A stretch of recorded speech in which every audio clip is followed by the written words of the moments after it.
पुढील वाट या मराठी यूट्यूब चॅनलमध्ये आपलं सर्वांचं स्वागत आहे. तर मी अशा ठिकाणी उभा आहे, तुम्हाला माझ्या पाठीमागे दिसत असेल सगळीकडं पाणी.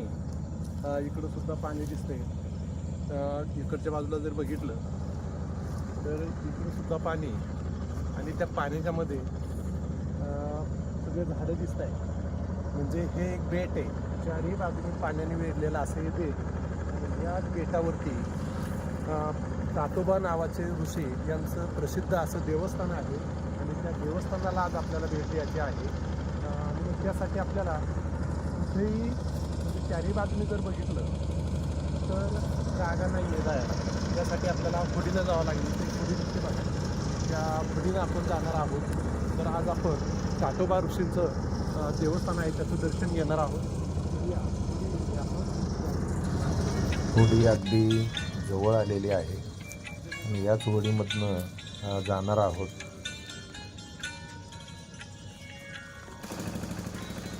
होडीमध्ये बसूयात.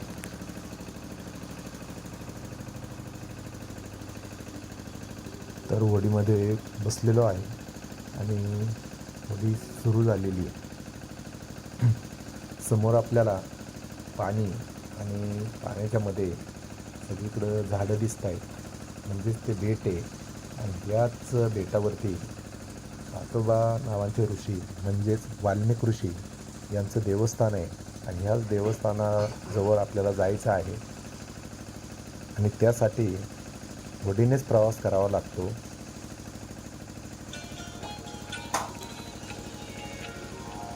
आणि होडीतून प्रवास करताना विलक्षण असा आनंद जाणवतो. हे देवस्थान अहमदनगर जिल्ह्यातील अकोले तालुक्याजवळील कोदणी या गावाजवळ आहे. तर आपण पोहोचलेले, होडीमधनं खाली उतरलेले. या रस्त्याने आता आपण समोर जाणार आहे. खाली तुम्हाला पाणी दिसतंय, अगदी रस्त्याच्या कडेलाच पाणी आहे. आता आपण ह्या रस्त्याने वरती जाणार आहोत.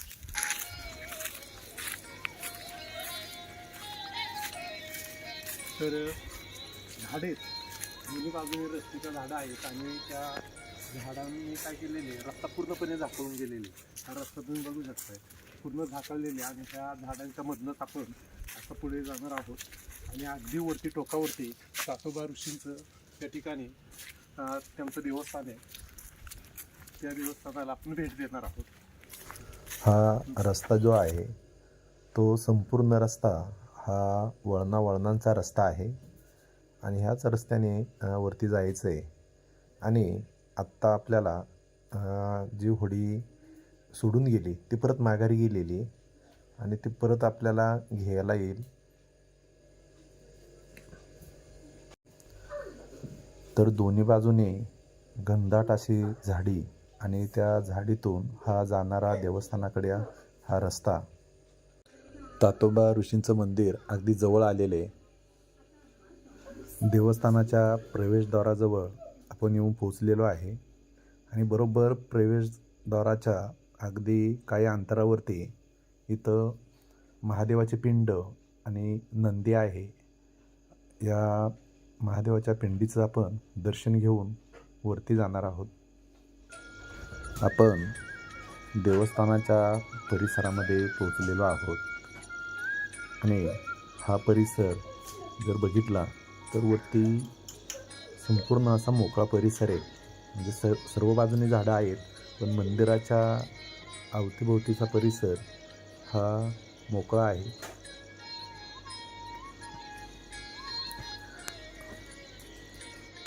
अगदी शांत आणि निसर्गाच्या सानिध्यामध्ये असणारं हे तातोबा ऋषींचं म्हणजेच वाल्मिक ऋषींचं हे मंदिर. आणि इकडं जर बघितलं तर झाडांबरोबरच पाणी पण आहे. म्हणजे हे एक बेटच आहे आणि चारही बाजूने पाण्याने वेढलेले आणि खूप घनदाट अशी झाडी आहे. या देवस्थानावरती आल्यानंतर अगदी मन प्रसन्न होतं. हे आहे मुख्य मंदिर आणि या मंदिरामध्ये आपल्याला जायचं आहे. तत्पूर्वी अगदी मंदिराच्या पूर्व दिशेला महादेवाची अजून एक ही पिंड आहे आणि ह्या पिंडी शेजारी सीतापाऊल आहे, ते नंतर मी दाखवतो. आता आपण मंदिरामध्ये प्रवेश करूया.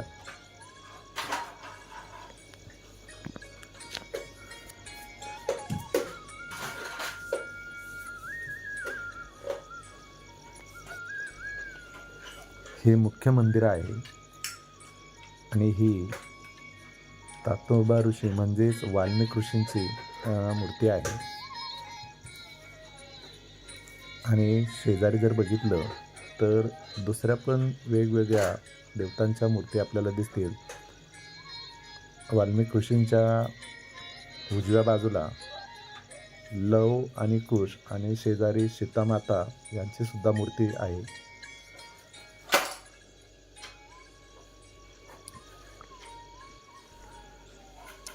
आणि या वाल्मिक ऋषींच्या दर्शनासाठी वर्षभर या ठिकाणी भाविक मोठ्या प्रमाणावरती येत असतात.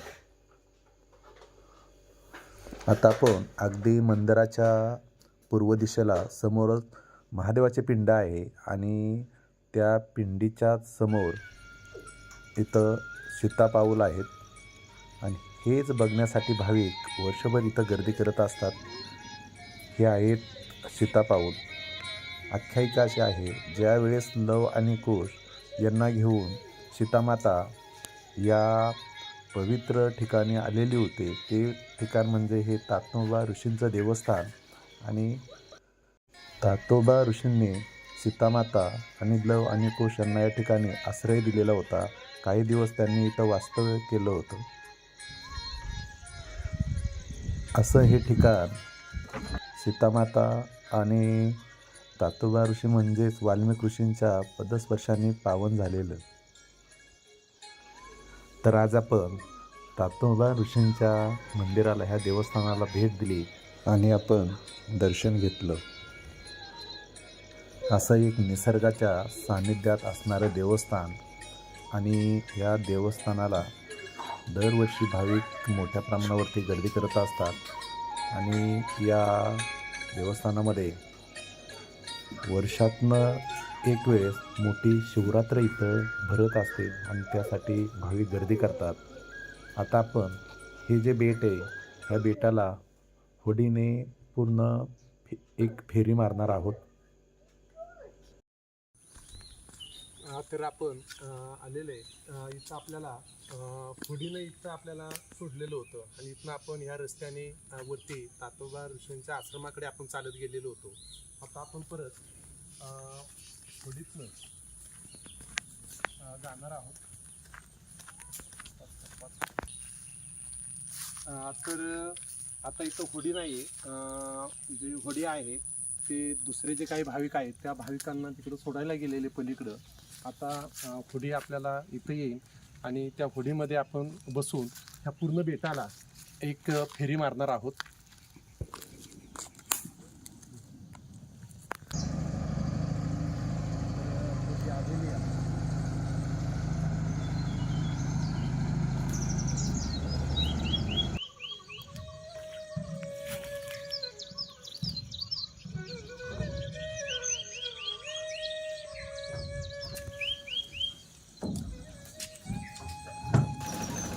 तर होडीमध्ये बसलेलो आहोत आणि या होडीनेच आपण पूर्ण ह्या देवस्थानाला म्हणजेच या बेटाला एक पूर्ण फेरी मारणार आहोत. तसं बघितलं तर हे पाण्याचं हे जे ठिकाण आहे हे प्रचंड खोल आहे. कारण ही पाण्याची पातळी ही ते खाली निळवंड धरण आहे, त्या धरणाची पाण्याची पातळी आहे. या बेटाला फेरी मारण्यासाठी बराचसा वेळ लागतो, कारण अंतर खूप आहे. आणि होडीमध्ये बसून त्या बेटाला पूर्ण फेरी मारणे एक खूप वेगळा असा अनुभव आहे.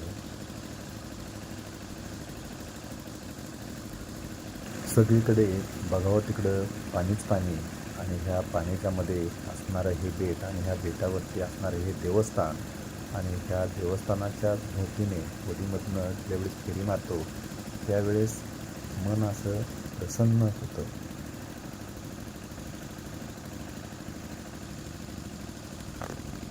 तर जवळजवळ पूर्ण बेटाला या देवस्थानाला एक फेरी मारून पूर्ण झालेली आहे.